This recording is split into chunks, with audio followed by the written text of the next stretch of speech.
Hello everyone, welcome back to the channel. Hope you are doing well and fine, and in today's video I'll be showing you Amazon Fire TV how to turn on without remote. So without wasting any time, let's just jump right on the video.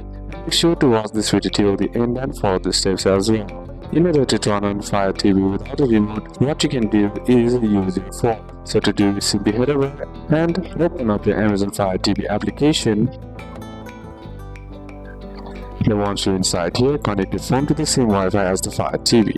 Then once that's done, open the app and then select your Fire TV and use the on-screen remote, and Fire TV turns on instantly.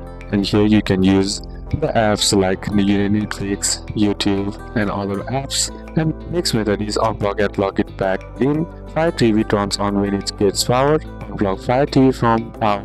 Wait for 30 seconds and plug it back in, and Fire TV will boot up automatically. So these are a couple of steps that you can apply, and that's it for today's video guys. Hope this video was useful to you. Leave a like if it did, comment down any questions that you have, and see you soon on the next one.